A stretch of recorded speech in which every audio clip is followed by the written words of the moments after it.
Yes, everybody. How are we all doing? Hope we're all good. Hope everybody's doing well. What a fantastic result today for Arsenal. Now, I'll say this. You don't know what Arsenal's going to turn up, and we don't know. But to go to Leeds, Ellen Road, and beat them very comfortably, because I say this, and I've been saying this a lot, 3-0 is a comfortable result when you win 3-0, but once it's 4-0, it's a thrashing. It's a thrashing. So today we have thrashed Leeds. Now it might not be, let's say, 11 out of 10 performance, but going to Ellen Road and beating Leeds 4-0, wow. Because I've been on about this a lot. The last 12 games what Leeds have been playing, they've been playing some serious tough games, and I mean all the lot. They've beat Chelsea, they've beat Crystal Palace, they've drawn to Liverpool twice, they've drawn to Man United, they've drawn to Everton, they've had all the lot. They've had, just before that, it was Man City and Aston Villa. Excuse me, just lost to Newcastle by 1 game. They've been on right form. Well, that's a tame word. They've been on fantastic form. They've not won all the games, but they've been on fantastic form when you take in consideration with the form they was in before that run started, around just before Christmas up until literally today. They've played everybody, all the big teams, and no one's took care of them like we have. No one's battered them. Now I know it might not be 11 out of 10 performance, a perfect performance like we put in against Aston Villa second half, but 4-0 people, it's a fantastic result. Like it says on the thumbnail, it's a fantastic result, and I am buzzing. And it's what we don't see enough of these days at Arsenal. Our strikers scoring again. Victor Gyokeres and Jesus scoring again. And Jesus, I mean, yes, what a goal. And Victor Gyokeres is goal. People might think it was just a tapping, but he had to get his body in there and stretch, and get his foot on end of it. And he were in there, he were ready, he were pouncing. So good result. Very good result. Newcastle, Eddie Howe, as he took you. I want to hear from Newcastle fans. I've grew up with so many Newcastle fans. As Eddie Howe took Newcastle as far as he can. I have a mate who's quite a close friend, and he's been saying this season it's over, Rich. I want Jose Mourinho to come to Newcastle. Obviously, he's been around Sir Legend Bobby Robson in his career at PSV, Barcelona, etc. And I think he's always said he would like to manage Newcastle one day. Maybe Newcastle fans don't agree. But as he took you as far as he can, and I like Eddie Howe, and I've already said, if we had Eddie Howe at Arsenal in these last 6 years, and he'd had the time what Arteta had, and the money what Arteta's had to spend, Eddie Howe would have won a league with Arsenal. Definitely would have won a league with Arsenal. But as he took you as far as he can, is it time for Eddie Howe and Jason Tindall to leave Newcastle? I'd love to hear from Newcastle fans what you think, because like I said, I've grew up with so many Geordie fans. I've been on holiday with Newcastle fans, and I know loads, absolute loads. But it's a shame because I really do like Eddie Howe. I really do. So let me know if there's any Newcastle fans what you think on that. And Liverpool, fantastic result. And Havertz, which I did even mention on my stream earlier on, when you call a player flop, you have to be careful, because I said he will start getting better. And I think he's like, is it 7 goals or something now, or something? I know he's approaching double figures. I know that. So, yeah. And Man City, Aston Villa. The pressure's back on them. What will they do now? Villa play Brentford, 2 o'clock first. They can close it again, the gap. Then Man City go to Tottenham. So, a fantastic result today, really good. When you beat Leeds 4-0, I'm happy. I'm really happy, because, like I said, the games that Leeds have had in the last 10, 12, well, let's say 12 games, they've played all the lot, and no big team has wiped the floor with them. They beat Chelsea comfortable, they beat Crystal Palace comfortable, drawn with Liverpool twice, drawn with Man United, drawn with Everton, drawn with Brentford, Sunderland, I think it was. Just lost to Man City, just lost to Aston Villa. So, yeah. Let's talk. Fantastic result. We'll look at player ratings and that in a minute. So, Saka injury, I don't know what that's going to be. We'll probably hear tomorrow. So, Texas, That's the problem. We never know which Arsenal will turn up, and that is the problem. I didn't, like we kept saying in chat today before kickoff. I was on, and I was saying, are we going to see a Wolverhampton wondrous performance where we made Wolves look like a top 10 side? Are we going to see a Liverpool performance? Are we going to see a Nottingham Forest performance? Or are we going to see an Aston Villa second half, and Inter Milan, a Bayern Munich, Atletico Madrid, a Tottenham? And today, I've only seen goals because this stupid bullshit in England with this blackout, 3 p.m, don't let you watch just nothing. You're not allowed to watch anything at 3 p.m on a Saturday. So I didn't see it, but I've seen goals. And I can't obviously judge the full game, but 4-0, I'm really impressed. And when I see Gabriel Jesus and Vic Gyokeres scoring, I love that. I want to see that. We've missed that, seeing strikers scoring in this football team, and it needs to continue. Vic Gyokeres now 12 in all competitions, so he's climbing. And I said earlier on, start of season, Doc's I'm gonna think Jose would be insane at Newcastle. Do you think? Dark side. Let me just read everyone's comments. Joe's going to go in. Brilliant result at Leeds. Rich saw player ratings. Said Gyokeres 8 out of 10. Havertz 6 out of 10. Trossard 5 I saw. They said. Yeah, well I'll bring it up in a minute because I think some will probably make them different platforms or whatever. AFC always, big up to my guy. Good to see you in the chat, AFC always, and great to see everybody. Hope everybody's doing good and well. FC always, Lion Text raid, Lion Text, big up to my guy. Go and subscribe to the Lion Text people. Thank you very much for the raid. Mr. Joshi, big up Rich, big up Mr. Joshi. Texas Gyokeres goal today was a typical fox in the box. Yeah, well, literally stretched his foot out and just. They want much power on it. I get that. They want much power, but it's a goal. It's a fox in box. Like I said, he's a physical beast. When he's running and he's shoulder barging, it's very rare he loses. I'm telling you, this guy is a striker. I've seen enough already in his goals, and I'm thinking, yeah, he's a goal machine. But it has to be unlocked, and it has to be unlocked a lot more than what it has been doing. And I still say Arteta is a problem for that. We need more of those. Yep. Dr. Seymour is in the house. Doctor on a Saturday night. Lion Text raid. Big up to everybody. Dr. Seymour, I think I need to subscribe to you. I didn't know you had a channel. And I think legend Shane Gooner were mentioning it earlier on. So anyone who's got a channel, just let me know so I can subscribe to you.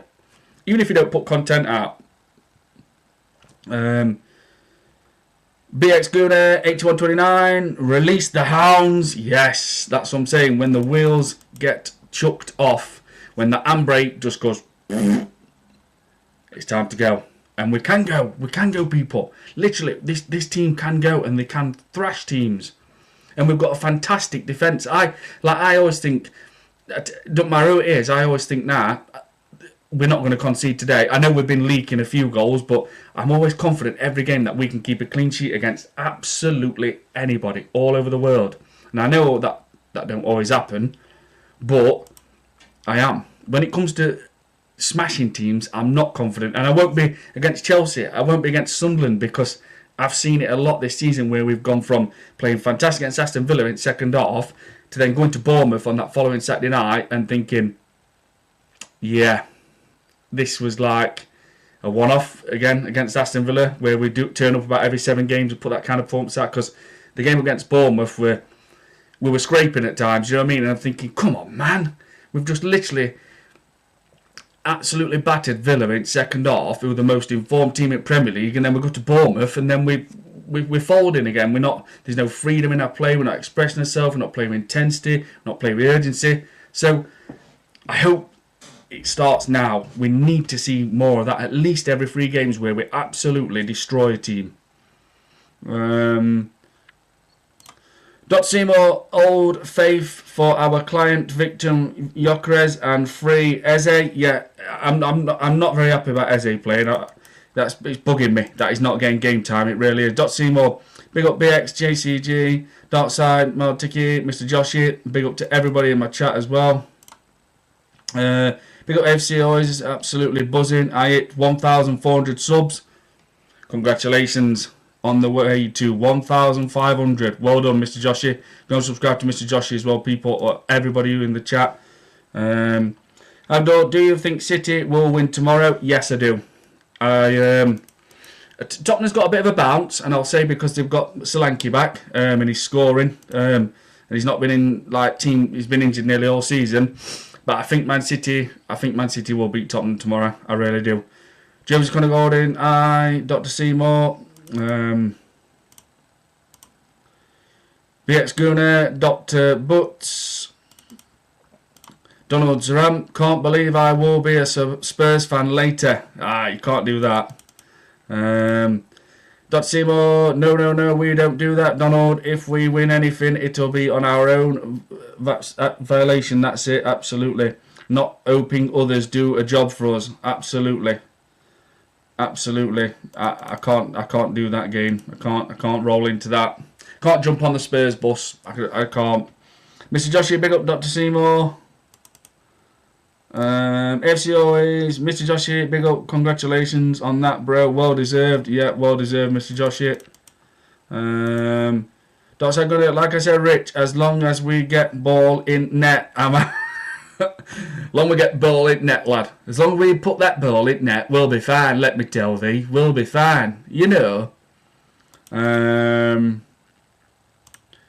Joshua, FC always, thanks, mate. Yeah, well done, Mr. Joshua, well deserved, my guy. AFC always, put that ball in net, yeah. You know that ball, that goes in net, that does. And you know that man between sticks, he stops that ball going in net, he does. That does. Dark side. AFC always, dark side, big up. Donald Zaram, you're right, man. How shameless. Yeah. Dark side, gonna AFC, big up, mate. Dark side, Mr. Joshie, just sub to you, mate. I'm sure I'm sub to you, Mr. Joshie. I'm sure I am. Dr. Seymour, I'm not sure, so I need to check that. Dr. Seymour, congratulations on 2K, Mr. Joshie. On route, yeah, we say on road to 2K. Yep, absolutely, that not take long. Mr. Joshie, dark side, cheers, mate. Welcome to Mr. Joshie Army, mate. Yep. Social, Spurs or dog shite. Forget about them. We've done our job. Yep, absolutely. Odegaard as a sub is the perfect position for him. Just need Eze starting for me. I agree. Now I do. I really. This is it, man. This is like shown today. Odegaard, no. We scored 3 goals against Kazakhstan outfit. Kara Amati in week, and Odegaard didn't play. Sorry. Yeah, and then it's second half. He came on. He came on at half time, and we didn't score a goal. Today we've started with him on bench, and we've won 4-0 and got the job done. So there you go, people. He's the weakest captain in football. Get him out of this club in the summer. Let's try and get. What do you think we'll get for him? I think. Where's that gone? I've already said. If a European team comes for Odegaard, they're going to pay about 40 million because they ain't paying 260 a week. No chance. I don't even think Bayern Munich would pay 260 a week. I really don't. I just can't see that happening. I don't know what Bayern's highest paid player is, but I imagine it's Harry Kane or someone like that, and I don't think they'll match that.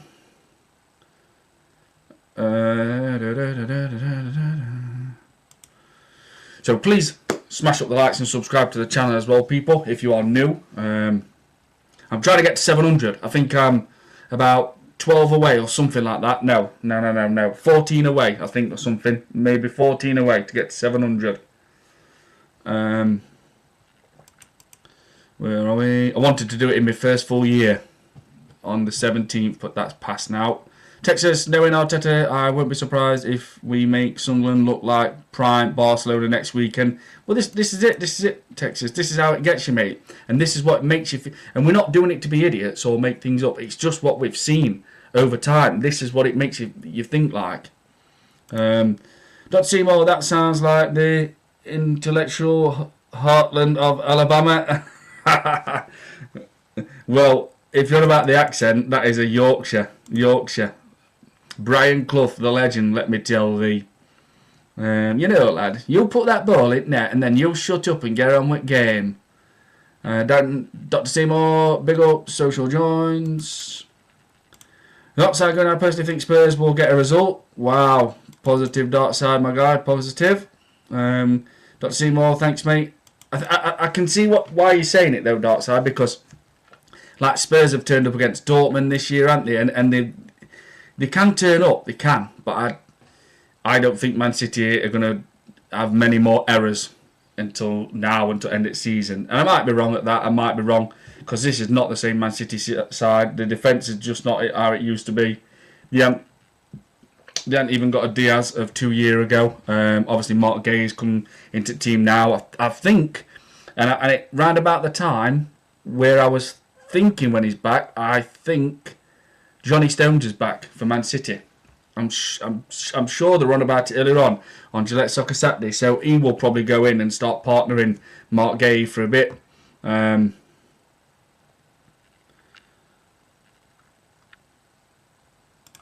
Mr. Joshua, Dr. Seymour, thanks, mate.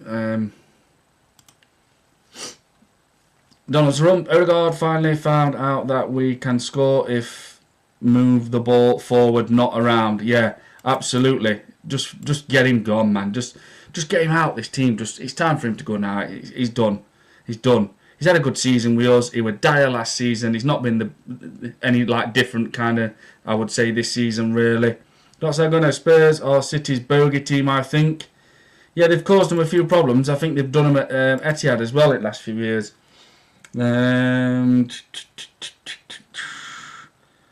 Where's that just gone? Dr. Seymour, I think it'll be 45 mil tops, but realistically 35 because there are so many better 10s and 8s than him and some younger, so why would teams take a punt on him? He's a mid-table team. But yeah, I agree. I think 45 million for Odegaard, if it's a European team, let's say Inter, Bayern, I think they'll go to that. But, and I always keep using this league, and I'm sure everybody else does, if a Saudi club comes in for him, we could get 65 million for Martin Odegaard, and what we pay him, 260. Well, what I don't pay him. Arsenal pay him. Arsenal pay him 260 a week. You know for a fact.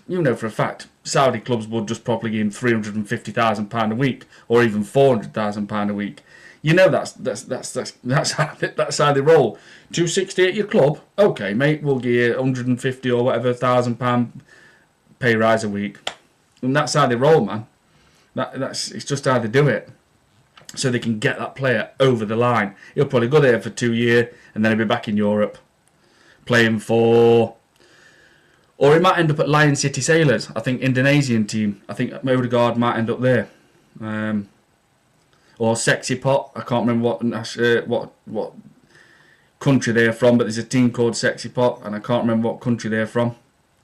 Me and Darkside ran about this last night in Kurdish with some teams. Kaiser Chiefs, South African team.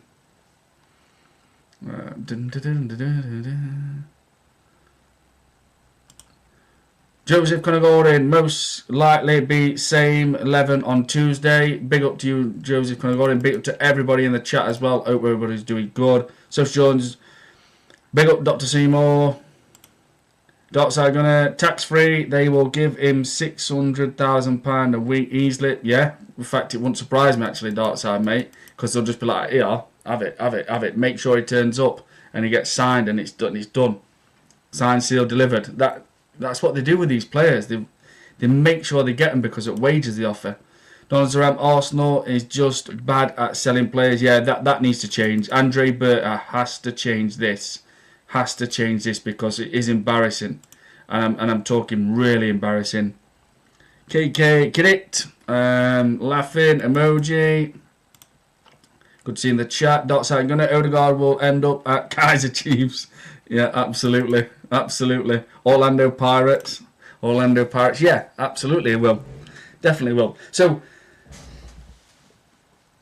I seen the goals. I seen Zubimendi's header. I think that was quite decent, to be honest, as well. Madueke's Carl Darlow goal. still not scored a Premier League goal. Madueke still not scored a Premier League goal for Arsenal. Saka's injury, I mean, I don't know how long that's going to be. He might even need a bit of surgery. I have no idea. I don't know on that one. So, with Jesus' goal, I mean, that's like looking at Jesus 3 years ago, where he's literally doing tricks in box and ends up scoring from it. I mean, he has got that in his locker. He has. Everybody knows he's got a trick or two.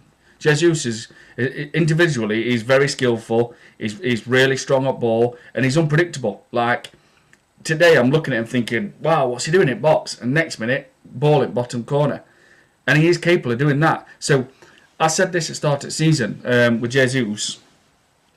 I said that if you look at Gyokeres Jesus, obviously he's been smashed with injuries, loads of knee injuries, even at Arsenal, just knee injuries. I think he's got 4 different knee injuries. But I did say I would keep Gyokeres Jesus all this season rather than selling him for about 18-20 million. I think, personally, a fit Gyokeres Jesus is better than Kai Havertz. And he is a bit of a weapon for us. He can score the odd goal. And I would rather keep him, especially what happened season before when we had no strikers at one point in that January period. And I said I would definitely keep Gyokeres Jesus for a full season this year when he comes back from injury, rather than getting like, I don't know, 18, 20 million for him, you know, in January, because that's what we would have got. But I'm going to say this, but I will say this. Jesus' valuation's starting to go up and up and up and up a little bit. There's no 18-20 million now for Gyokeres Jesus, and I think his contract is still till 2027. If you tried to sign Gyokeres Jesus now, before this window shuts, which I think it shuts on Monday, I bet you now Arsenal put 30 million on his head, because he's been scoring 2 against Inter Milan. He scored a good goal against Aston Villa. He scored a good goal today, and I keep saying it.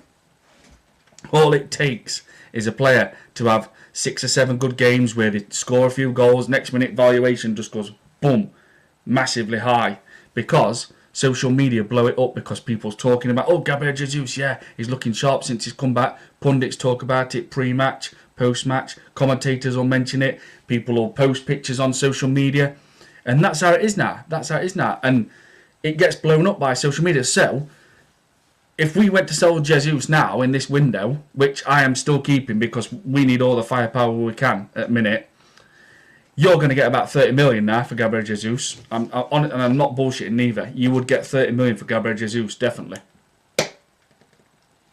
Because Arsenal and Arteta, even though I can't stand Arteta, would look at it and think, well, he's scoring. He's came back off his injury. He's looking sharp in some games, and he's scoring goals. And they've been good. So in summer, it sounds crazy, but we could actually get 50 million for Gyokeres Jesus. He's not even 30. So, or apparently he loves Arsenal and he wants to win a big trophy, which he might end up winning Premier League this season, and he might say, right, I want Premier League, now we'll get rid of him. So I don't know, but at the start of the season I did say I'm keeping Jesus this season, because to me he's better staying at Arsenal than getting like 18-20 million, although that has now changed. That 18 to 20 million, I'm telling you now, we're getting 30 million for Jesus if we sold him before this window shut, definitely. There's no way they would let Jesus now go for 18 to 22 million, let's say, even at tops. We would get 30 million definitely for Gyokeres Jesus now. But I don't want to sell him, because we need all the firepower we can. And we can't be trusted with Arteta making any forward signings when we've got someone like Jesus, not the best, but he's chipping in. So definitely keep Jesus. And Gyokeres, he's now scored 12 in all competitions, and his goals this season, like against Inter Milan, where he just loops it, well, side foots it with some height and the perfect power over Jan Sommer's head, Inter Milan goalkeeper. The one against Leeds at Emirates, running down byline, and he's like cuts in. You think he's going to get ball taken off in a minute. He just shoulder barge, and it's just like one thought, I'm putting that ball back at net. Bang, bottom corner. Drills the penalties with so much power. Obviously the goal today, where he's like Fox in box kind of S, where he's reaching in, getting that last foot to it. So it needs to continue because it's there. We've got them there, but it's only Arteta what will stop it and stop the service to him or wrap them up in cotton wool. So let these players play. Only thing today is Eze not playing. It's bugged me. It's bugged me because he's not gonna. As much as he loves Arsenal, he's back at his boy club. He ain't, like I said this about Miles Lewis-Skelly from 1 year. They're not. It's times have changed with football. Like Eze's not going to sit on bench for Arsenal all the time. Not a chance. He's going to want to be playing football. He's going to want to play for England and being in that World Cup. And right now, Eze ain't going to World Cup, and Miles Lewis-Skelly ain't going to World Cup.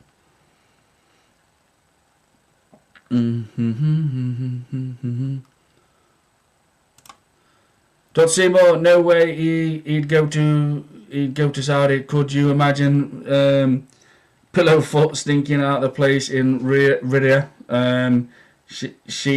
Cicadas would be taking out scimitars and hacking off extremities. Yeah, I mean, I can't see him going to Saudi, Odegaard, but you never know. Dot Seymour say that in jest. I imagine him going back to Spain. Yeah, where would he go? I don't think not getting Real Madrid team. He could maybe go to Atletico Madrid. He could actually go there. Actually, when I think about it, he could go to Atletico Madrid. Docs are gonna keep Jesus until the end of the season. Absolutely too. Do you know we sold Zinchenko for 1.5 billion? That 1 month of Saka's wages. I know. I mean, it gets him. But it's still embarrassing, isn't it? How we sell players. It really is bad. Catalan, good to see you in the chat. Barcelona 3-1 win today or last night or whenever it was. A 3-1 win for Barca. I think Ferran Torres scored. Lamine Yamal and Rashford. I think that's the 3 scorers for Barcelona. Is it? I think they beat Lecce. I think it was. It 1-1 at one point and all. I think. Hello, 1 goal from Strand Larson this season in Prem. 50 million. I know. That's what I'm saying. But he started doing well, I think, last season at some point where he was scoring a few goals, I think it was. And then Newcastle were apparently looking at him for 60 million. Then it's dipped again.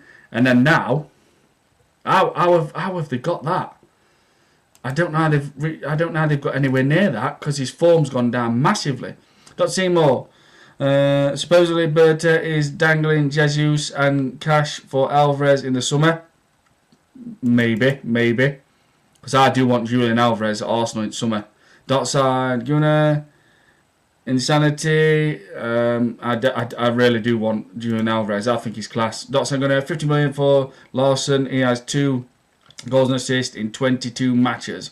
What I know. I don't know how they've done it. Because normally, if they're on a hot streak, that's when they get the price. You know what I mean? That's when the price happens. But I don't know how they've done that. I really don't. Don's Rump. Send Jesus to Atletico plus cash for Alvarez. Yeah.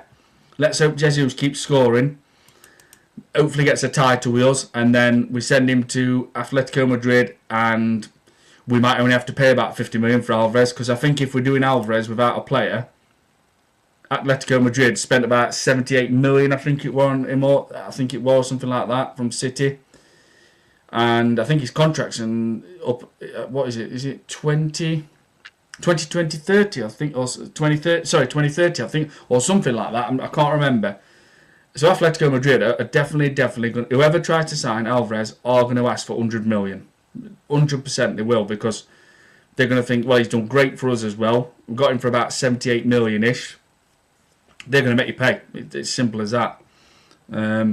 Catalan, Julian Alvarez ain't coming to Arsenal to play backup to Gyokeres. I mean, I'm putting him on left wing, to be honest. Gyokeres is the backup. I would put Alvarez on that left wing. Seymour, Catalan, he'd be a support striker to York, 2 up front. Seymour, I'd reckon Odegaard go back to Sociedad or Sevilla. That's interesting. Although they're not doing that good, both Sevilla and Sociedad at the moment in the La Liga. So, I don't know. Where would Odegaard go? I can see it. I actually can see him at Bayern Munich for some reason. I don't know why. I can. But I can't see him paying 260 a week. Absolutely not. Let's look at these player ratings. Like I say, some people have probably seen them already, but I think they might be different. Some will probably score them different. So let's have a look. I want to talk about I want to talk about if there's any Newcastle fans knocking around, if they feel that Eddie Howe has took Newcastle as far as he can. Is it over for Eddie Howe and Newcastle? I've got a close friend of mine, and he said, Rich, he's got to go, man. He's got to go. He's getting too predictable. And my friend said, bring Jose Mourinho to Newcastle.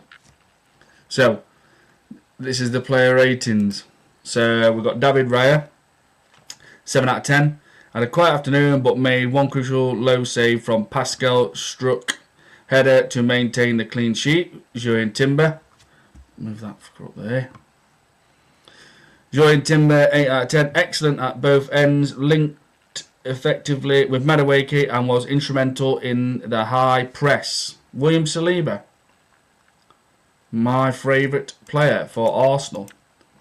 William Saliba, 8 out of 10. Rock solid in his duel with Dominic Calvert-Lewin and carried the ball forward with confidence. And when he runs with that ball, I'm going to tell you something here, and people might not have realised it. If you look at William Saliba, the way he comes out the box, or he's running with the ball, or bringing the ball out, he looks like Tony Adams. He's like that. He has his arms out like that and his shoulders back, just like Tony Adams used to. I noticed it about 2.5 years ago. Gabriel, 8 out of 10. Commanded the back line with ease and made several vital clearances during Leeds' brief spell of pressure. Pierre Nkapi, 7 out of 10. A sprinted performance at left back, handling tricky wide players before being replaced late on. A bit shocked. I don't know if they did, but I'm a bit shocked they didn't take Declan Rice off. That's one again. Why not take him off? I'm sure they didn't take him off. Declan Rice out of 10, controlled the tempo on his 300th Premier League appearance and was key in recycling possession. Yep, Arsenal's captain there, Declan Rice. Martin Zubimendi, 8 out of 10, opened the scoring with a well-timed header from Madueke's cross. It was a good header, and anchored the midfield superbly. Kai Havertz, 7 out of 10, effective in a central midfield role, linking play and helping the team regain control after recent winless streak. Noni Madueke, 8.5 out of 10. Man of the match. Wow. Stepped in for Saka and assisted the first 2 goals with pinpoint delivery from open play. Needs to fucking score. Get the goal, boy. Get your first Premier League goal. Now, he'll probably be dropped now against Sunderland, and this is what Arteta did. He played fantastic against Club Brugge, scored 2 goals, and then we had Wolves on that Saturday night, under lights, through Christmas period, and you think this is the perfect time for Noni Madueke to score his first Premier League goal, to score a screamer against Club Brugge. Arteta didn't play him even a minute in that game. Leandro Trossard, 6 out of 10, worked hard but was less influential than the other forwards, substituted in the second half. This is what I'm saying. I'm not having it when people keep telling me Trossard's brilliant, he's brilliant, he's fantastic. He causes problems when he comes off at bench and he can nick a goal or 2, but he's not good enough to be Arsenal's starting winger. Come on, let's fucking wake up. He's not good enough to be Arsenal's starting left winger. No chance. And you get all these obsessed, oh, he's fantastic, he's brilliant, Trossard's amazing. No, he's not. He's not. He's never been consistent enough. He goes on a spurt where it's about 4 goals or something in about 7 games, and next minute, there's nothing. Gyokeres, 8 out of 10, netted his 11th goal of the season. I thought it was 12th in all competitions, with a sharp finish in the 69th minute to put the game out of reach. Victor, the man, keep scoring those goals. Substitutes, Martin Odegaard, 8 out of 10. The weakest captain in football. 8 out of 10 provided an immediate impact from the bench, assisting the 4th goal with a clinical pass. Gabriel Martinez, 7 out of 10, created the 3rd goal for Gyokeres with a fantastic cross from an unfamiliar right wing position. Yeah, I wonder what he was doing when I seen that, and I thought, what the fuck's he doing here? Gyokeres Jesus, 7 out of 10, scored the 4th with a superb turn and curling finish into the bottom corner. Ricardo Calafiore, 6 out of 10, solid cameo, returning from injury to help see out the clean sheet. So, there we go. There we go. Those ratings, I mean, I don't know if they're different with other people's. Some people might score them different, but yeah, man. Madueke, man at match. Madueke, the man of the match. Right, let me just see where we are on. Dark side, the funny thing is Gyokeres has more goals than Alvarez right now, by the way. Wow, does he? I think, yeah. And Alvarez, is it, what is it, dark side? Is it 10 or something like that? You have to tell me.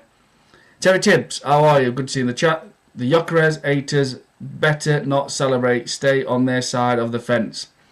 I've never been one. I rate Victor Gyokeres, and I know for a fact he is a good striker. 100% he is. Dot Seymour, Terry Tibbs, big facts. Terry Tibbs, big up Doctor. AJ the Mod, Terry, they're still hating. AJ, how are you, my guy? Good to see you. AJ the Mod, 12 likes. Thank you very much, brother. AJ the Mod, big up Rich every time. Thank you very much. Dr. Seymour, big up you, Sir Terry Tibbs. Everybody, big up in the channel. Hope everybody's good. Please smash the likes and subscribe. I'm trying to get to that 700 subs. Maybe by end of weekend. I think I'm about 14 off or something like that.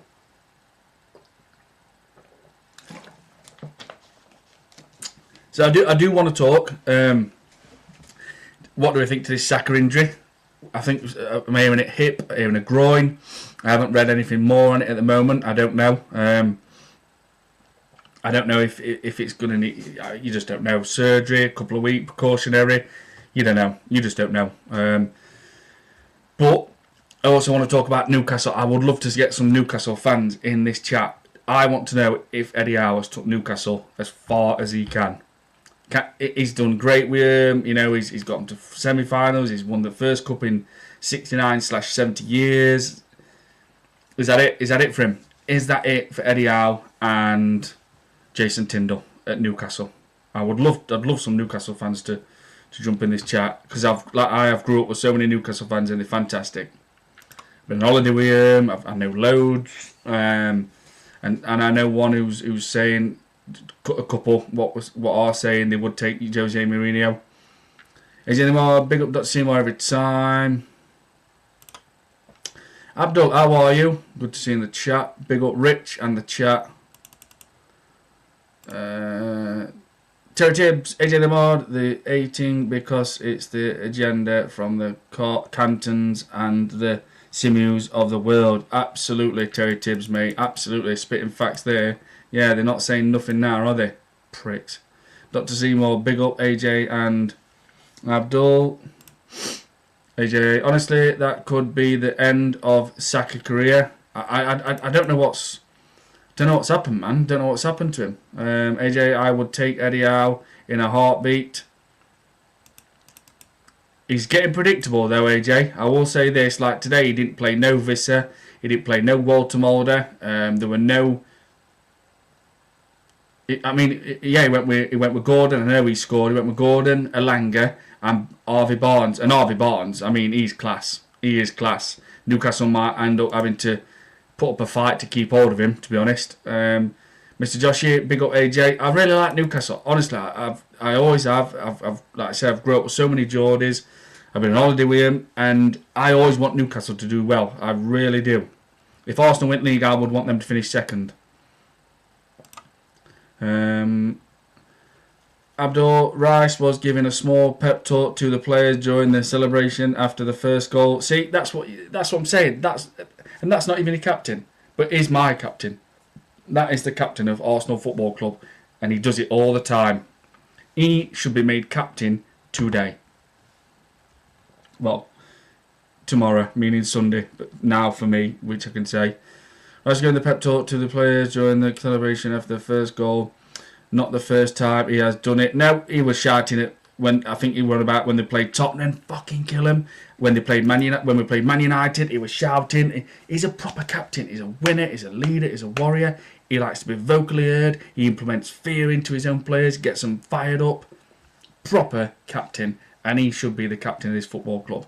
Not a weak as piss, weakest captain I've ever seen in football, Martin Odegaard, who shies out, not vocally heard, he doesn't implement fear, he don't look like he grabs his game by the scruff of the neck, nothing. He's never to be seen. AJ Demar, big up Mr. Josh every time.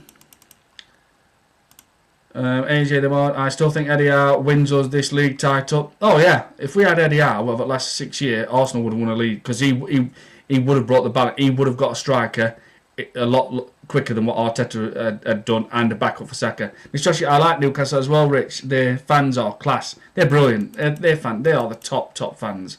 They're fantastic. Not Simon, public opinion, I think Saka peaked in 23-24. He ain't reaching those heights after that grade 3. Absolutely, he's done out, mate. Yep, and that's all because of Gav Southgate and Arteta overplaying him. Keeping him on the pitch when we're like 3-0 up, etc. Not seeing what Newcastle's form domestically has been atrocious, but they are in the knockouts of the Champions League. I know, and still in cups. Do you know what I mean? They're still in semi-final at the moment. You know, I don't think they're getting any change at Etihad from Man City, but you just never know. And yeah, that's what I'm saying. Their own form is half decent, but that's had a bit of a blip just lately. Aston Villa beat them, we beat them, but the away form is bad. They're drawn to Wolves 0-0, and they've just got beat by Liverpool tonight. Seymour, facts, Rice is the real captain, as all the traits. Absolutely, Seymour, 100%. And then if it's not him, it's Gabriel. Get this weak as piss captain out of our football club. Donald Zarump, they better give the armband to Rice or Big Gabby next season. Absolutely. And everybody must agree with that. And if you don't, you're a wet wipe, basically. Absolutely fucking wet wipe. 30 fucking tree. A wet wipe you are. That's what you so are. You're so much of a wet wipe. My shit Irish accent. Yeah. Put that ball in net, the lad. That lad wants to put that ball in net. That's our dockside side. That's how Darkside sounded other day on one of his videos. Put the ball in net. Tell thee, put that ball in net. You'll put the ball in that net. He literally went into a full-on Yorkshire accent. They put that ball in net. Are you going to put that ball in net, lad? Are you going to put it in net? A bit like Brian Cloughy as well. You see in there, in middle in goal, he stops that ball going in net. He does that, lad. And you know them 4 people in front of him, they stop that ball going to that goalkeeper, they do. That's how he used to talk like that. You know the people at middle, they stop that ball going to defenders, they do. You know that man up top, on his own, he put ball in net, he will. He put that ball in net. I loved it, man. I loved, just love stuff like that. Cloughy just, yeah, you know that man in there, he just stands there and he stops that ball going in net, he does. And him up top, that man, that put ball in net, he will. Simple. None of this invert, left 8, left 6, fucking crap. Then men in middle, they stop that ball going to centre backs. There, will. That's it. You know what I mean? That is it. And now it's like invert this, invert that, and XG that, and the ball's still round, man.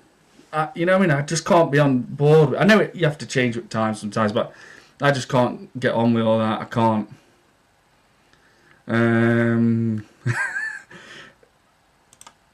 Dark side gunner. Your accents are the best. I'm howling. I'm not good at accents, mate. Don't be bigging my accents up, Dark Side, because they're absolutely shit, brother. They really are.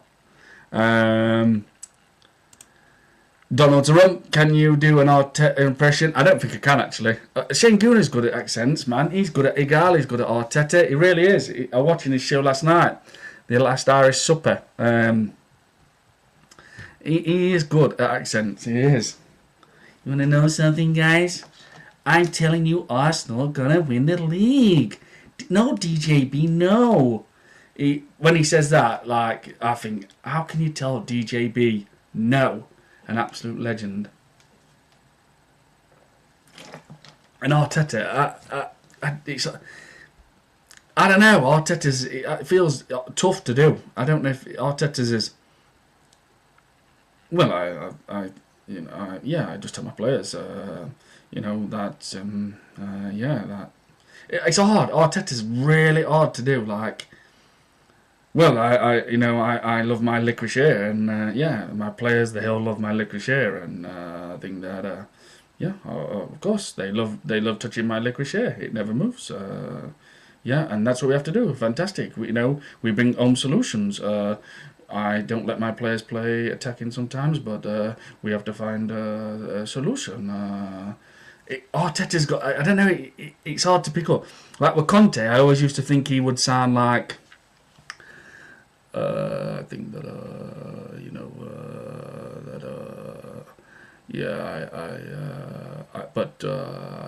I do it my way now.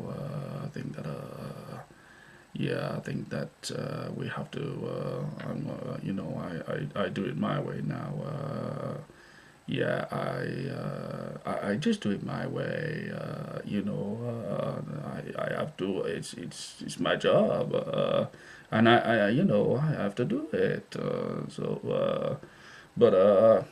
And in that game when he did that, because obviously he didn't give anything away what he was on about. We beat Chelsea 3-0 at Emirates. Next minute, he goes to 3 at back for rest at season, and he goes and wins league that season. Chelsea. But Arteta's hard, man. Arteta is hard to do. I can't, like, hear a full Spaniard. I can't, like, I don't know. I just don't know why. It feels really tough to do. Just going to go in. Joe Willock needed a move from Newcastle. Yes, he scored his PSG, but his form being very bad for a long time. Yeah, I'm still surprised Joe's going to go in that Joe Willock is actually at Newcastle still. Especially when they brought Ramsey from Villa. I thought, yeah, that's Willock done. That's Willock done. Dr. Seymour, therapy, dogs, this, field, tilt, that. Dr. Seymour, that's close to Canadian Valley Girl. I mean, I love America. So, hey, you want to know something, guys? Like, Igal, you can definitely hear the Canadian in him, definitely. You can. Donald's Rump, Curtis Shaw does it best. Yeah, I think I have actually heard Curtis Shaw do some accents actually. That's I can do Wenger, Cristiano, and Pep. Well, Wenger used to say, but I think that if we see anything, we're open to business. He always used to say that. Yeah, if we are working overnight, but if we see anything, we're open to business. If if Fulham want just 4 million for Mark Schwartz, we will give them 2.5, and if they still want 4 million, we won't give them 4 million. Because we just won't stretch to that. We don't want to buy a goalkeeper for 4 million, even though we need him. We're only going to play, but 2.5. Now I can't do Wenger. I can't remember him actually now. But y'all, I do like the American accent because he's loads. Hey, how is it going, dude? Y'all, you so good, huh? I do like the American accent. I love it because everybody's been around America. All the films we've watched, Rockies, Home Alones, everything. There's so many American films. There's tons, man. So you're always listening to America when you're in your childhood, everything. Doc, where we're going. Let me just bring that up. Right. So let me go back to... I'll just go back to that. Yeah, I like Newcastle as well. Rich there. Fans are class. Absolutely, mate. Yeah. Unpopular opinion, I think, yeah. So I just want to put them up because I don't think I was clicking them then for some reason by accident. Lost my focus.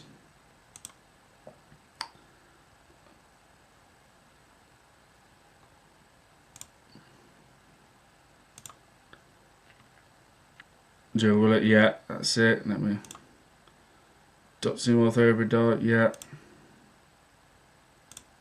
Donald Zerunk, Curtis Shaw. I like Curtis. I think he does speak up when he need, when he does call it out. I can do Wenger, Cristiano, and Pep. Pep just stares, mate, doesn't he? When he looks at report, he just stares like he's sussing you out all the time. Dark side, and this is where I'm at now. Dark side and Unai Emery a little bit. Good evening, guys. Good evening. Good evening. I think that we did a good match. Good evening.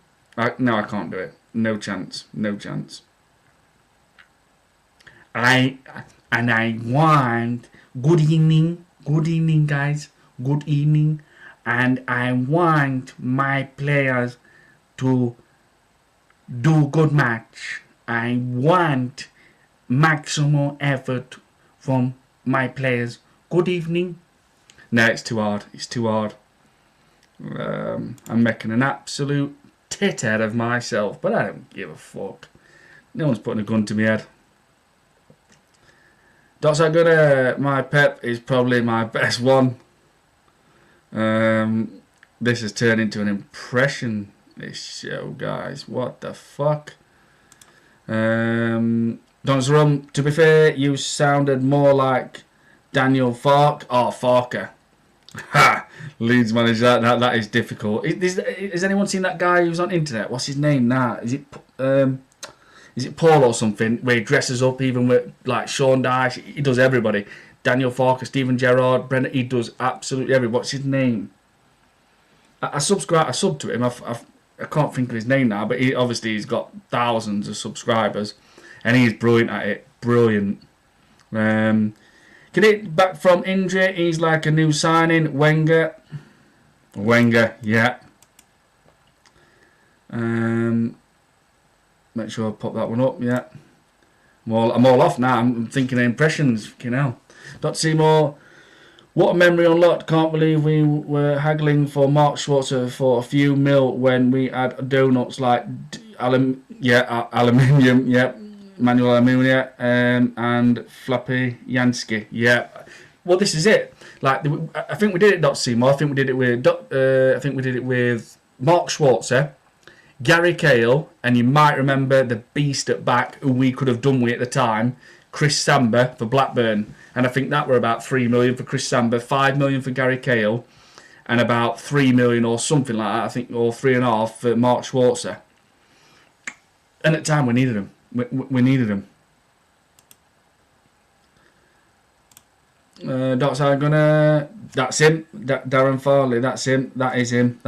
Yep, he is brilliant at him. Just going to go in Leeds and Forest probably will stay up based on West Ham. Never take advantage. Yeah, they blew it tonight, and I thought this will be a fantastic result for West Ham, and they've gone and lost. I'll tell you something, Fernandes is in some right form for Chelsea, scoring, let me tell you. He's banging them in at minute. Donald Zerum, Farley TV, yep. This is what it's turned into at minute. Dr. Seymour, sorry. And Breda Hangland, another giant centre-back. I would like, when we were in for him, I'm thinking, please sign this guy. He's an absolute mountain. And there we go. We didn't get him. Breda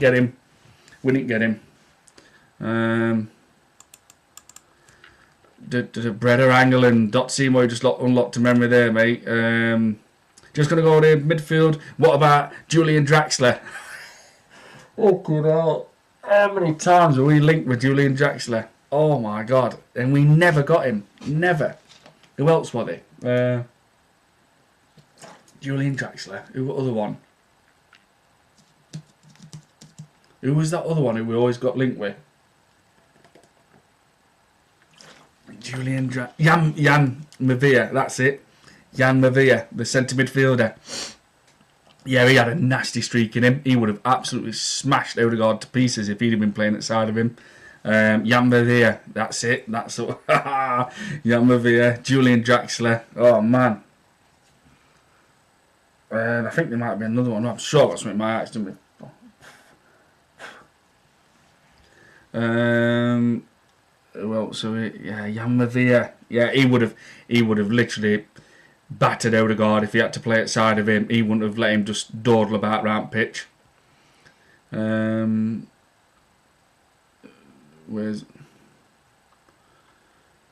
Joe's got a goal in midfield. Number 10, first choice should be Eze. Second, Havertz. Third, Moreno. And last, Odegaard. He's not good enough. Odegaard, absolutely no chance. Absolutely, Joe's going to go in. Eze needs to be our number 10. Absolutely, he does. He really does. Dr. Seymour, Jan Verveer. Yeah, little powerhouse he was. Dots are gonna Julian Draxler, Thomas Lamar. Yeah, when it literally broke and we're at 90 million, I think we put a bid in for him or something. When he were at Monaco, I think it was. Thomas Lamar, Jackson Martinez, Benzema, and Philip Melo. Yeah, another centre midfielder, Brazilian, I think as well. He should have gone on our top 5 dark side last night. Dr. Seymour, think we're linked with Isco, yep, and Benzema for some time too, yep. Dr. Sagana, sorry, damn spell check on my iPhone. Yeah, mate, listen, it always happens on when I'm typing on someone's chat or something and I'm like putting a comment, it clicks it because it's my send is literally on the bottom right and it end up catching it with my finger. Yeah, man. Julian Draxler, Jan Verveer, Breda Handeland, Mark Schwarzer, Chris Samba, Gary Cahill, and he went and played for Chelsea and literally smashed it. Who else were there? Who else were there? Let me think. I don't think they were that. I think we've gone through them who we were meant to be getting every season. 1 second, guys. Let me just see if I got some in my axe. It's driving me nuts, man.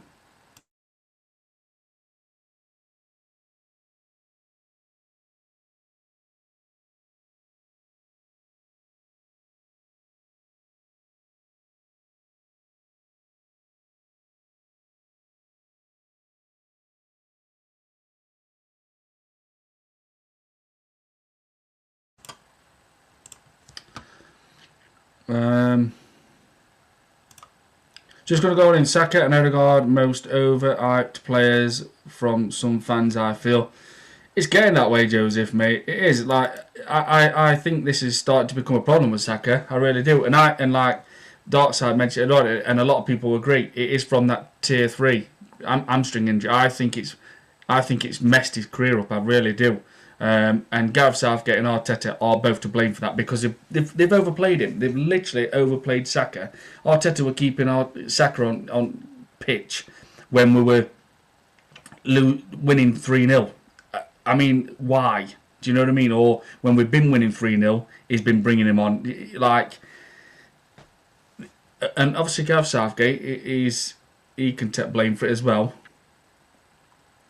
He has been overplayed since he's become like a regular in Arsenal team. He really has, and England team. Can you remember a player called Trabelese? We were linked to him in the Invincible era. Trabelese. That rings. I don't know. That rings a bell. I remember Taibbi, who let that ball go through his legs. When Man United played Southampton, I think it was, where it just rolled and it went straight through his legs. Charles Nzobia, yeah, who played for Blackburn. I think he played for Blackburn and Newcastle. Worked Dr. Seymour. I tell you someone. Dr. Seymour, Neven Subotic, yeah. I think he did play for Dortmund. I think he might have played for Dortmund as well. I'll tell you one who I always wanted, and it was around the 2018-19, and I kept saying I want this player in this summer window. Steven Nzonzi. Bring me that tall ball breaking powerhouse to play in midfield, and we never got him. I think he went to Roma from while he was at Sevilla, or he might have already been at Roma. I can't remember, but we didn't get him. Chosen Zombie. He were decent at times, he was. Subotic, he were quite decent. Centre-back, if I remember right, Dot Seymour. Donzaran, Saka and Odegaard are great players. They just hit the ceiling and can't pass to become world class. I'm not saying Odegaard's a great player. Donzaran, but I agree with Saka.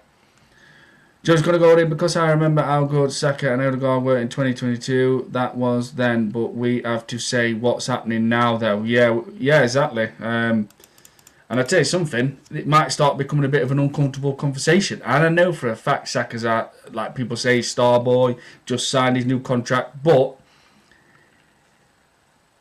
you're talking about Saka in summer. Everybody knows and everybody will agree on this because it's factually correct.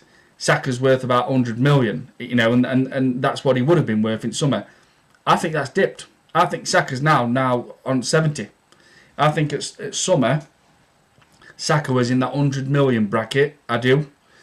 But right now, I think now already that 30 million, I think 30 million's been chopped. I think from that 100, 30's gone down already. I think it's gone down 30 million and he's worth 70 million now. And it's just how football works, I'm afraid. I know sometimes, like obviously when Strawn Larson earlier on, like you've been shit this season and still somehow managed to go for 45, 50 million. But I honestly think Saka now has gone from 100 million in summer to 70 already, because clubs will look and think, well, that injury, you know, he's getting a few injuries and his form is not the best at all. It's not in any competition. So it's a shame because you look at Saka, you think, and I always thought this is going to be a prize asset. If we ever get to sell Saka, it's always going to be at least 90 million now for this guy. But I think Saka personally now is worth 70 million. So, and this happens at Arsenal. We always have these players where valuations sky high, then next minute it just drops. At minute, Gabriel and Saliba probably and Declan Rice are the most, I would say, high value players in our team.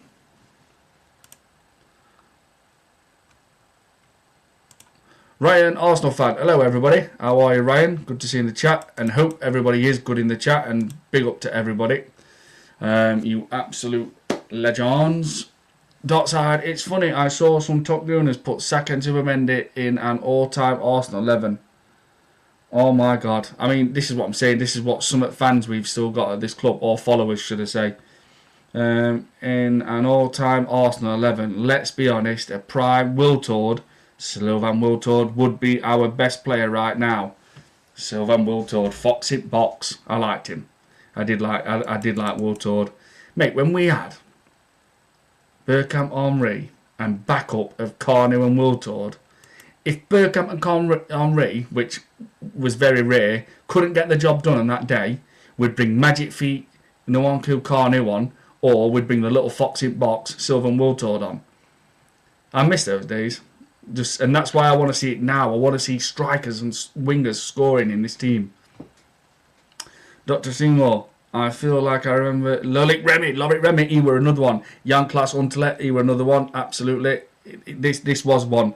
Loic Remy, like with Henry, you know, teammates, not teammates, but it was just like a bit of a connection. It looked with France, with Henry. I think he said he liked Henry as his idol, which obviously a lot of players do. And it would look like, of course, we're going to get Loic Remy.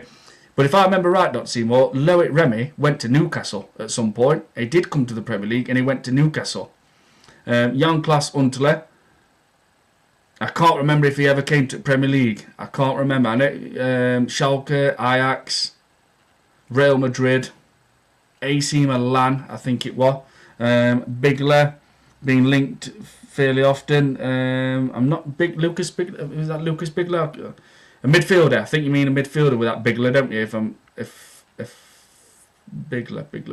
I think you mean a mid. I think he's a midfielder. I might be wrong. You'll have to tell me on that one.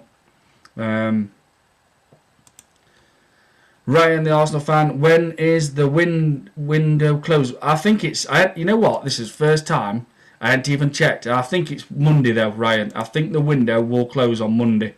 Dot Seymour, hey there, Ryan. Yep, bigging Ryan up, everybody. Welcome to the chat. Dot Seymour, that's right. We were linked with Nzonzi while he was still in the Prem. Yeah, Subotic, Dortmund, centre back. Also, vaguely remember Rodallega. Yep, Wigan player, Rodallega. I think it was. I think he played for Wigan. Dreadlocks. I think it looked like Darkside. Looked a bit like Darkside. He actually, I think he did. I know it looked a bit like you, Darkside, Rodallega. Dr. Seymour, think Feb 2nd. Oh, Feb 2nd. Ryan, also found, do you guys like Nkape? I do like Nkape. I think he's a bull. He's a steam train, and he's kind of level-headed with his defence. And this is the thing. I'm sure people know, but you know, even it probably will slip your mind. You might forget, because I keep forgetting, and I've just thought, oh yeah, Nkape does not actually play for Arsenal. He's only on loan, and we're going to have to pay about 45 million for him in summer. So that's going to open the coffers straight away. That's going to open war chest. So we're going to have to pay for him because I can't see him not signing for us. He's going to want to sign for us. We're going to keep him, but we're going to have to pay for him. We haven't signed him. And that is really clever business by Andre Berta. But yeah, you get these obsessed Arteta fans saying it were Arteta's talent ID. Andre Berta wanted Nkape while he was at Atletico Madrid. And Andre Berta was at Atletico Madrid from 2013. And he wanted Nkape. He scouted Mosquera, another great signing, for what we paid. Bargain that. Look at Mosquera. You look now and you think, yeah, he's worth 25 million straight out. Well, in fact, I'm changing that. I'd say he looks a 35 million pound player now already. I do like Mosquera. I watched him when he used to watch Football All Over the World, and I've seen him about 4 times for Valencia. I thought he's a unit. He's going to take some doing getting by. Big physical, tall presence guy. And then obviously rocks up at Arsenal, but apparently it looked like he were going to go to Barcelona. Barcelona were looking at him and thought, well, this is happening. He's definitely going to go to Barcelona. Obviously, he's playing in Spain with Valencia. Next minute, we're getting him. Did we offer more wages? I don't know. Right, so yeah, Ryan, I do like Nkape. Nkape reminds me of Calafiori last season. I think it's too early to judge him, but if you ask me to buy him from loan, yeah. Listen, I agree with Donald actually. Nkape does mind me a little bit of Calafiori, but I feel like Nkape's got more like of a level head when it comes to the defensive side of it. But we'll see. We'll see. Dr. Seymour and Chris Ray. George Weah. I think was George Weah his uncle, the famous George Weah was his uncle. Because I've seen Chris Ray score against Wimbledon when I was at Highbury in 97, 98, I think it was. Chris Ray scored. We beat Wimbledon 5-0. That's the only time I went to Highbury. Chris Ray. Kabadiawara. Who's become a manager as well. He was managing an African nations team. I think the last African, not one what's just gone, one before. Chris Ray. Ryan, the Arsenal wasn't Carnu super tall. Carnu was massive with size 15 feet, Ryan. Absolutely magician on the ball. Some of the stuff he did. You want to watch Carnu? Go look at that goal against Chelsea. How did he put that ball in net? Or where he jumped up and I think he did like a, what do you call it? Jumped up and did a back heel, but it's not one. It's something different against Middlesbrough, I think it was. He had magic feet. But look at that goal against Chelsea. If you've never seen it, Ryan, what a goal! It was at Stamford Bridge, and he scored an hat-trick, I think. Oh man, how did he put that ball in? Now, I think Ed de Goey was in net, who was about 6'4", 6'5". I think he was in the net that day, and I think they were like Frank Leboeuf were there, all tall. How the hell he put that ball in net, I do not know. From the angle. I don't know if you've ever seen it, Ryan, but you must check that goal. If you want to see Carnu, check the goal against Chelsea at Stamford Bridge. How he scored that, I don't know.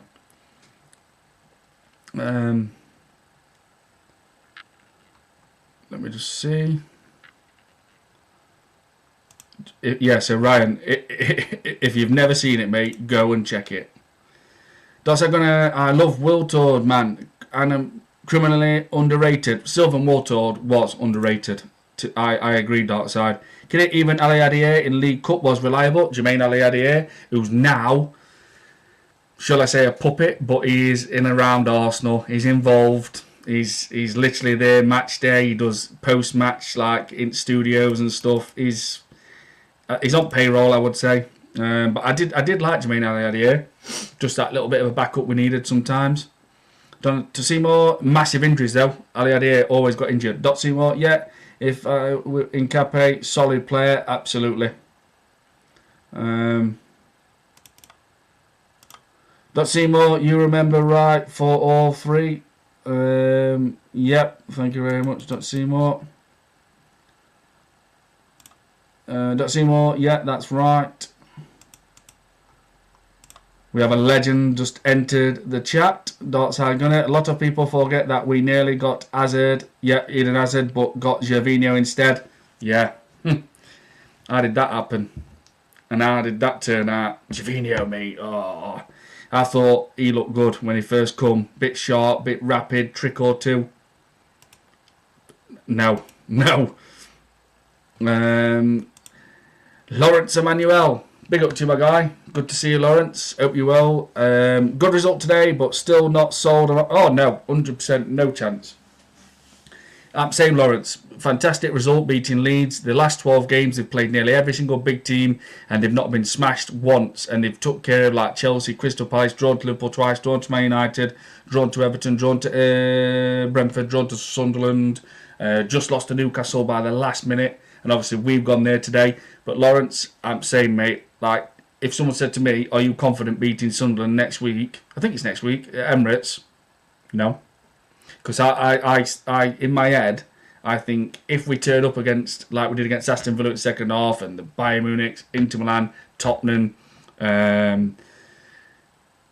Atletico Madrid, obviously Villa second half, and like we did against Leeds, and be a bit ruthless, intensity, urgency, and take the game and let the players express themselves and play with freedom, then I'm going to say we'll wipe the floor with Sunderland, because our defence will just look after itself, which it will, and we probably won't concede a goal, and we'll beat them about 3 or 4-0.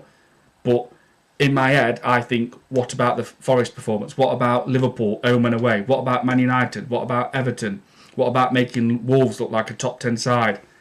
So it's not going to go. I'm not going to be fully confident until we get over that line now, no matter what. And I can't be, because I don't trust Arteta. I don't. Like you can imagine, whenever, I haven't checked yet, but I think we've got Sunderland next, that Odegaard goes back in that team. Do you know what I mean? And then he drops Havertz. So he drops Victor Gyokeres. Victor Gyokeres now has to keep playing in this team because he needs to start scoring goals every week. Now, this is his chance now to go on a run. Let that guy go. Let him go. Because you can tell once that switch goes, he's going to start being ruthless and scoring and going on a run. But he's got to be in that team, and Arteta's got to be playing to his strengths. So I'm with you, Lawrence, and I bet so many people are as well in this chat, my guy. I'm never going to trust Arteta until he gets over that line, ever.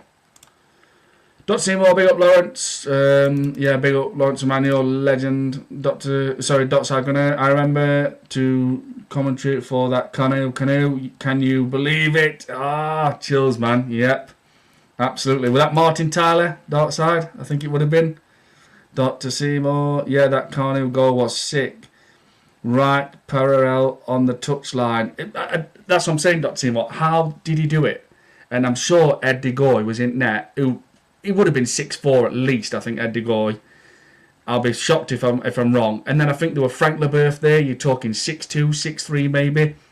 How did he get that ball in net? From that angle. Bear with me a second. Don't want that light to go off. Yeah, absolutely, man. Absolutely. I still look like I can see it now. I can see it. It was on a Saturday afternoon at the bridge. Yeah, that Carnew. I still don't know how he did it. Lots of Rich, best corner goal I saw was against Deportivo La Coruña at Highbury in the UEFA Cup when he made a mug of the keeper as he rounded him a 5-1 win. I think, did he, like, I can't explain it, I can't do it. Did he, like, feint his body and drop the keeper on the floor and then just put ball in net? I think I remember something. And Lawrence, my guy, when you watch this with the Deportivo La Coruña era, was that where, what was his name? Was it Diego Tristan, who used to play up front for him? I'm sure someone called Tristan was a striker for Atletico, for Deportivo La Coruña. And there was a striker called Tristan, and he was lethal at times. And I think it might be that era. I think it might be. Because I think I remember this goal where he took it round him. I might be wrong, but I think I can remember this. I think I can remember it. Not Seymour. Sorry, Lawrence Manuel. Not Seymour. Lawrence Manuel. Rich. Forget Sunderland. What about Tuesday? Yeah, absolutely. That's here now. There's no excuses. At home to Chelsea, they'll be buzzing after coming back from 2-0 down to West Ham. Yeah, they will be. Leo Messina's got a bit of a... I tell you something, I think I've just mentioned it and all. Fernandes is scoring a lot of goals for Chelsea at the minute. He's popping up. He's scoring goals, that guy. His valuation's going up, let me tell you. Because I've heard like Real Madrid are keeping an eye on him apparently. But I don't know if it's true. You just don't know, do you? You don't know if it's true. Don Zaramp, speaking of Sunderland, how do you feel about Arsenal players giving too much respect to Saka? Well, I don't know. I'm not sure. I'm sure he'll get a decent reception. And I will say this, I used to call for Saka to get sold every single window. When we signed him in 2016, I think it was, every single window after that, I gave him a year to see what he'd be like. And after that, I was like, please get Saka gone. Summer window, transfer, January window, sell Saka. But I will say this, and I always put my hands up when I get things wrong. Saka turned out to be a very good footballer, and he still is a very good footballer. And I will, when I say this, I'm sure people agree with me. Saka's injury record is near enough phenomenal. That guy is so athletic. He never hardly gets injured. I think there were a time when he got injured for Arsenal, and he meant to be out for about 8 weeks, and he was back playing after 4 weeks. He is a machine. He never ever hardly gets injured. Never got injured hardly at Arsenal. He's never hardly got injured, I don't think, at Bayer Leverkusen. Same now with Sunderland. He is a warrior. It's mad because I feel like I'm contradicting myself. I used to say, get him out of my club. Out. Every single window. Fuck off. If Saka gets sold, I'm happy with this window. But the last 2 years, I thought, wow, he's actually a good footballer. He is a very, very good footballer.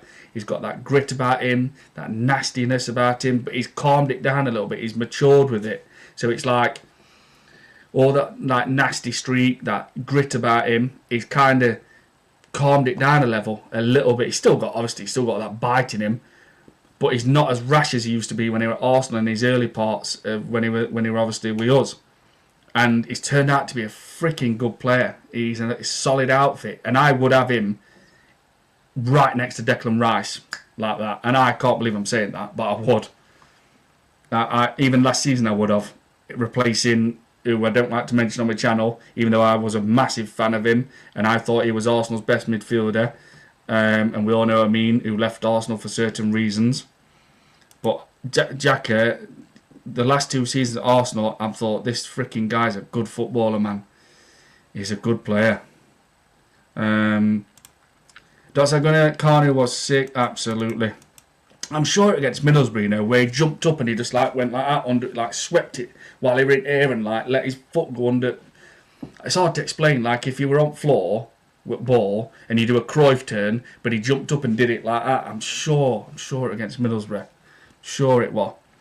And then there was that one where he got the ball with his back to goal. He chips it up a little bit and turns it and smashes it.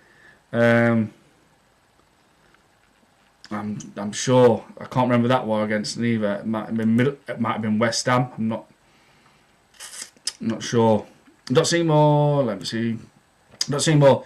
We had some ballers back in the day. Absolutely boggles the mind how anyone was supporting Arsenal through Highbury could even remotely back Arteta and this Sangera induced project. I agree, Dr. Seymour. And this is what I'm saying, mate. Some of these people have never seen what we've seen the Highbury years, and obviously Lawrence Emmanuel has seen miles more than what we've seen. Dr. Seymour, no, I can't stand it. Xhaka was a fucking bum, absolute scrub. Derate Michael Carrick. Dr. Seymour, we signed that bum instead of N'Golo Kante. Yes, we did, and I don't like that because I would have had Kante all over Xhaka every day at week. What a player he turned out to be. He's just gone to Fenerbahce and all, hasn't he? N'Golo Kante. I was pissed when no one was backing up Moreno when Xhaka confronted him. Like, come on guys, Moreno is your teammate, not a Xhaka. Yeah, exactly. Because they were probably all scared, to be honest, Donald. Lawrence Manuel Saka out for weeks. Typical Arteta, ruining players into the ground. Is that true? Is that true? I'll have to look at that. Okay, now, mind you. So this is where Madueke has got to step up now, and he has got to start scoring those goals. Dr. Seymour Lawrence, is that our comparison? Where's that just gone now? Comparison of 4 weeks or Mikel's obscure interpretation of 4 weeks? Yeah, exactly. I mean, I don't know. I don't know what to think with this. It could be 4 week or 8 week or 2. You just don't know what Arteta. You just don't know. Not so many about Dr. Seymour. Dr. Seymour, because we know this dickhead intentionally hides the severity and extent of injuries to his favour. Exactly. Well, I'll have a look. Let's have a look. See if there's out knocking around. Let's have a look, because normally you won't see nothing till maybe tomorrow or something, maybe Monday. But there could be something what's been posted, especially if it's been like kind of, I don't know, been, I won't say diagnosed, but they've looked at it and thought, oh, he might need surgery on that or something. Let's look at this. Let's have a look. On this day, 2023, Arsenal completed the signing of Jorginho from Chelsea. Yeah. Did what he did. Not the best signing. Declan Rice on making 300 Premier League appearances. It's been a long journey. Hopefully I can keep going. I'm only 27. Are you sure you're only 27? Declan Rice, I feel 47. Yeah, he needs to start winning trophies, and he knows it and all. He ain't going to be sticking around if they don't. I'm pretty sure about this, and I said this earlier on. The guy wants to win trophies. Some players obviously want to win. Of course, when you start football, you want to win trophies, but you can see he wants trophies. And even when he signed for Arsenal, he did say, there's no excuses now. This club has to start winning trophies, and he still hasn't even made a final. So I will say, if he don't win anything this season, his head will get turned, or he might just think, right, if Real Madrid or something come for me, he might just leave. He might just shock us and go. Which I won't be shocked in a way, because that guy wants trophies. You can see it. Declan Rice, muting the noise. We look at it and have a bit of perspective. We're top in the Premier League. We've won 8 from 8 in the Champions League. We won the first game of the semi-final in the Carabao Cup, and we're in the next round of the Cup. We cannot complain about where we are. If you asked any Arsenal fan where we'd be at this stage of the season, if we had all of that, some would have a bit your hand off. So we're in really good, strong position. We know as players we have a really good squad. I'm not reading all this. Utilising that, we have long 4 months ahead, but we're prepared. I can't be asked to read all that. No chance. And we're rooting for Tottenham tomorrow.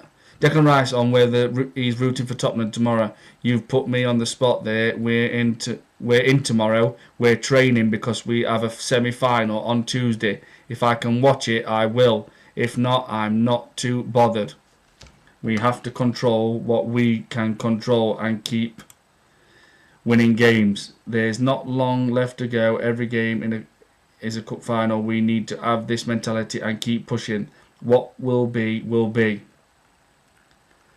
So, they're in tomorrow, meaning Sunday. They're training. God, there's a lot about... There's one of your captains. Look, there's your first captain of Arsenal Football Club. This guy, Declan Rice. There's your captain. And there's someone else who should be captain. I would say Declan Rice deserves it more.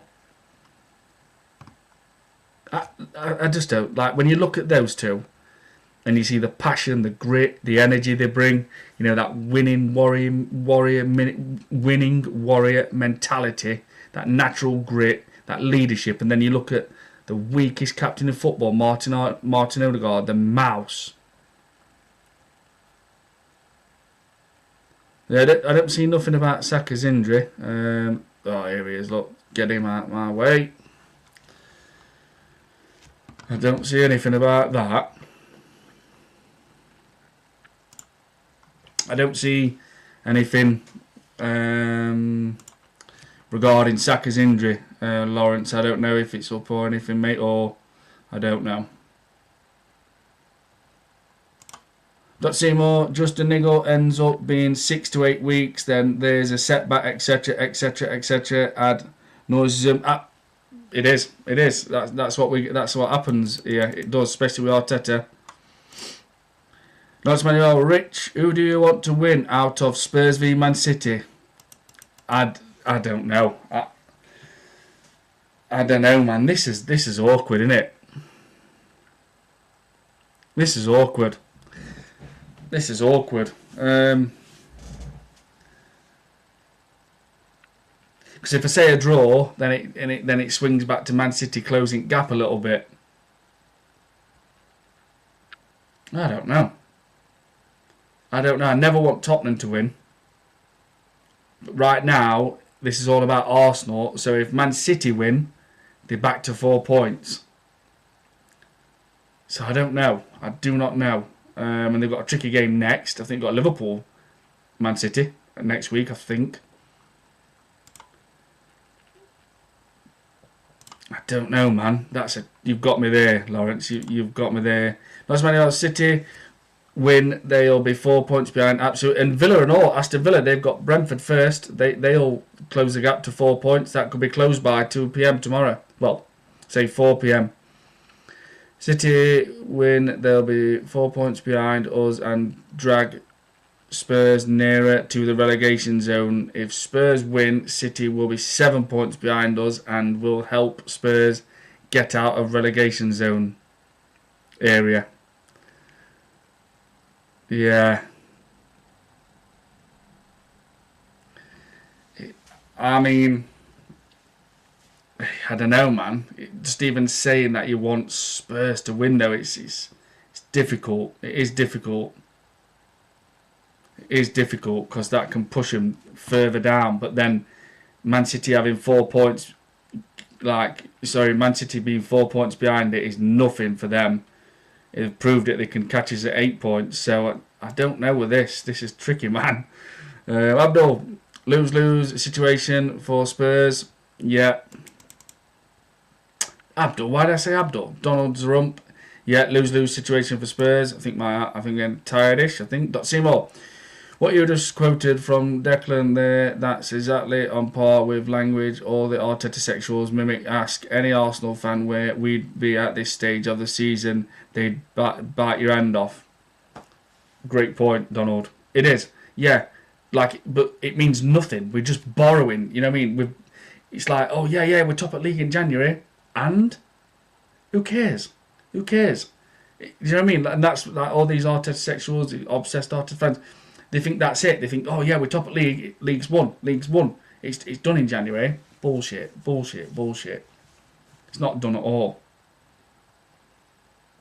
There's still a lot to go yet, let me tell you.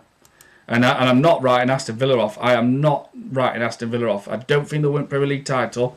I don't. I think they'll just fall short, like with the squad. I'm not saying like just be 1 point behind come end of season, but I think they'll just, maybe the squad might just not be there yet, but it's building. Obviously got Tammy Abraham, who was there from 2018, 2019. He's came back to help Ollie Watkins. They've brought Douglas Luiz back on loan. Obviously because Kamara's got injured for, I think it's half a season if I remember right. Emi Buendia, he's been firing. Unai Emery's got him working again and playing and scoring. And Tyrone Mings has been out all season. Now he's back. So, and obviously Unai Emery's been even getting the tune out of Victor Lindelof, playing him at centre-back when he went outcast at Man United. He's brought him to Aston Villa and he's been playing him centre-back and it's been working. Just shows how good Unai Emery is of a manager. And if Aston Villa beat Brentford today, when they kick off at 2, it's 4 points, no matter what. I don't think Aston Villa will win league, but you can't ignore that they are actually in a title race. Even Paul Merson said that. He says, soon we're going to have to accept it, that Aston Villa are in a title race. Let me just make sure I put that one up. Lawrence Manuel, type Saka into your search engine. I will do. I'll do it, Lawrence. Lawrence Manuel, Saka injury timeline, January 31st. Saka suffers an injury during the warm-up and it's ruled out for the match against Leeds, 6 February. Saka is expected to miss 3 to 4 weeks due to the injury. I'll do that.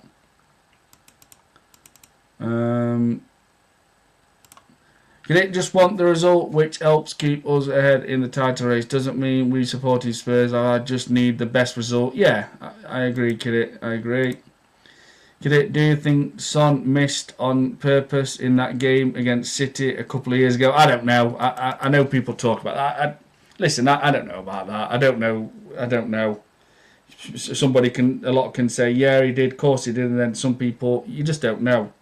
We don't know about that. I'm not sure, man. I'm not sure. I mean, I don't think he does. And I think, to be honest, I actually do think Tottenham have missed on. And I know he dipped out of form in his last 2 years, but I actually think Tottenham have missed his goals. I really do. Because obviously Solanke's been out all season. Right, let's have a look at this Saka thing. Let's have a look. Right.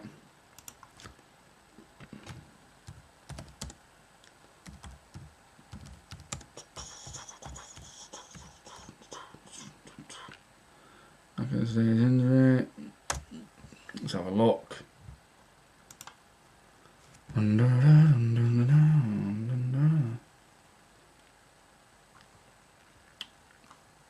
There we go. Bring it up.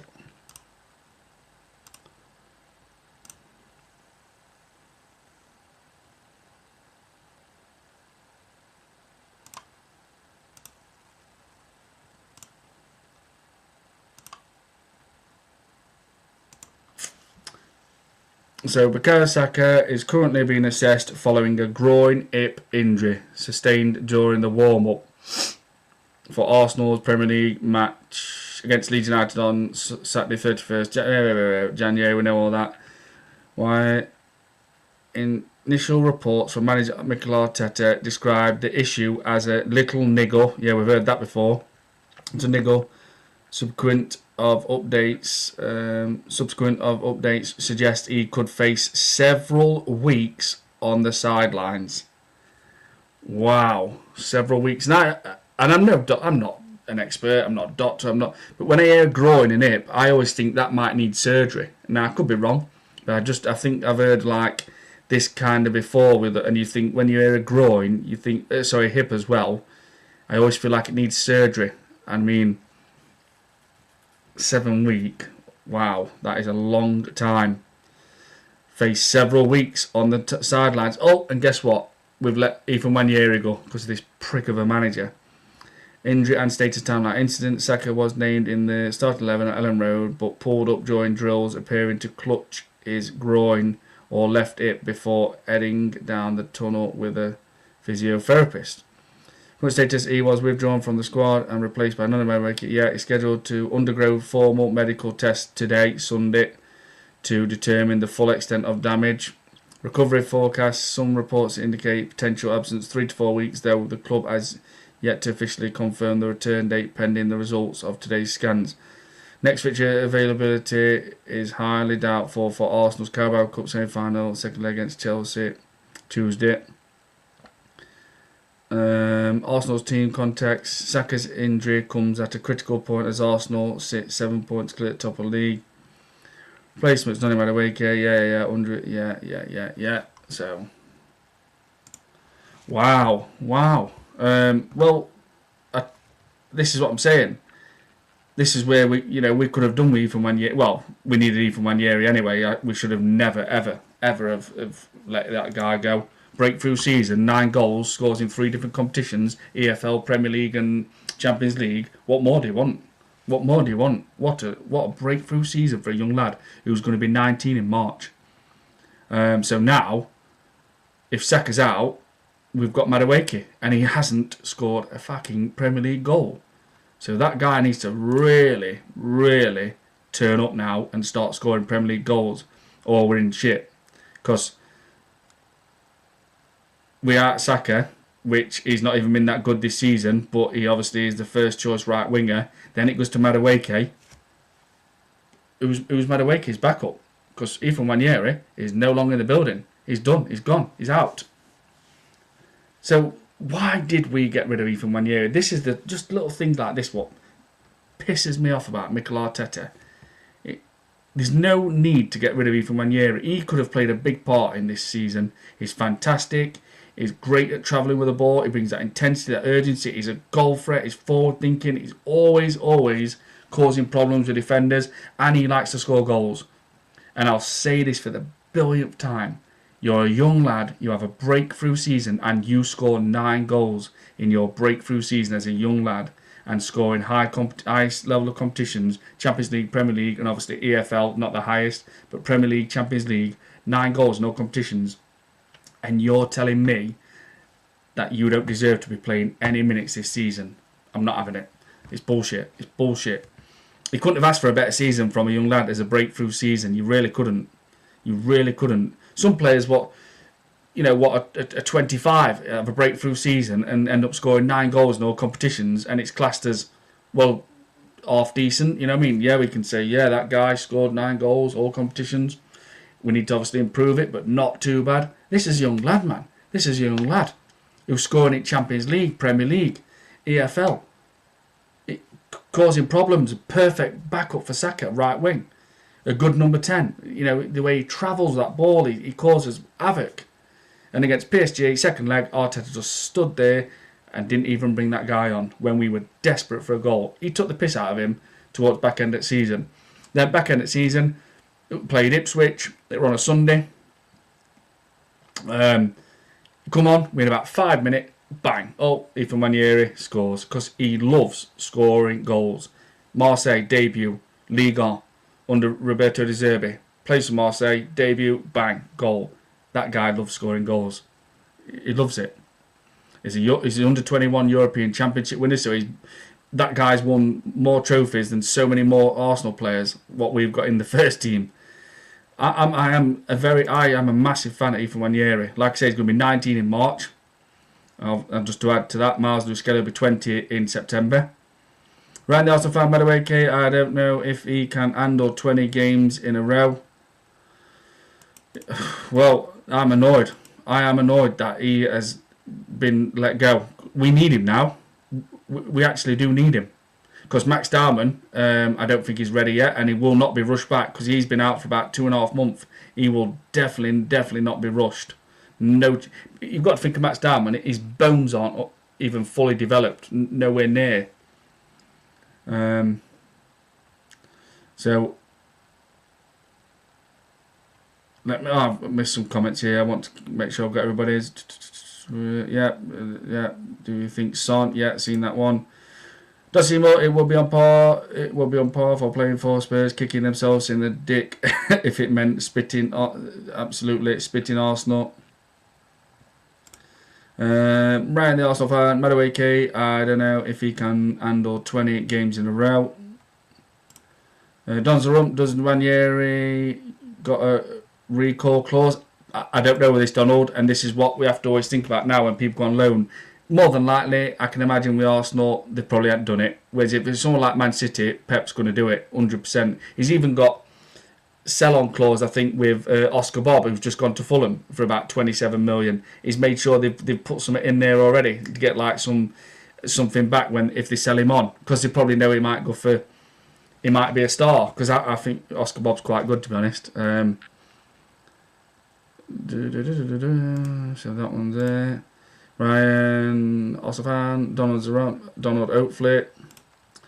Does seem well several weeks internationally unclear, so we don't know how bad the injury is, and we also want to know if Saka is being rushed back again. It's all smoke and mirrors with this fucking manager. Absolutely, Dr. Seymour. This is it. You might not see Saka now. Let's say this is a 7-weeker. We might not see Saka now for 10 weeks. Or it could be a niggle, but it could be rushed back, like Dr. Seymour said. Like, we know Arteta does this. Right now, also fan, are we relying on a 16-year-old for a backup? I know, but I think we need someone. I do. If Madueke gets injured, we're fucked. We don't have a right winger. And it's like, we'll chuck Martinelli on that side, and next minute you're just going back to square one. That side, this side. We won't have a right winger if Madueke gets injured. Are we relying on a 16-year-old? Let me just get a bit tired now. I am. I had a late night last night. Are we relying on a 16-year-old? Kit. I feel like this season should have been Ethan's coming of age, and so do I. KK, I really do. Of coming of age season, like when Fabregas started playing regularly, but not sure why Mikel isn't keen on him. Yeah, because Mikel's a prick.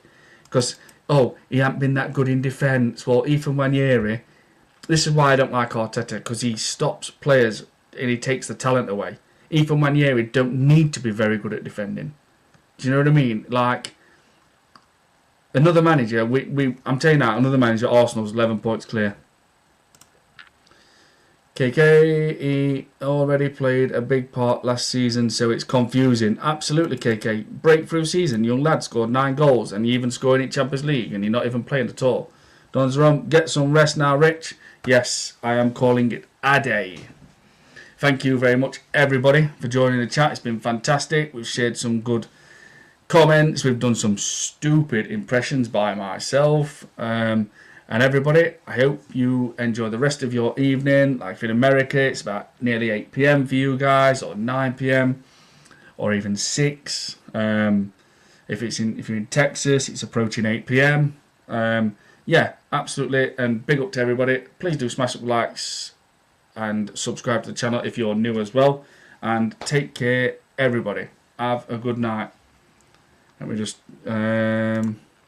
Seymour, take care. Have a good night, everybody. Take care in the chat. Bless up. Thank you very much for joining. Abdul, good night, Rich, and the chat. Thank you very much. Thank you very much, guys. Thank you very much, everybody, for joining. Texas, thank you, Rich. You're welcome, everybody. KK, salute, Rich, and the chat. Take care.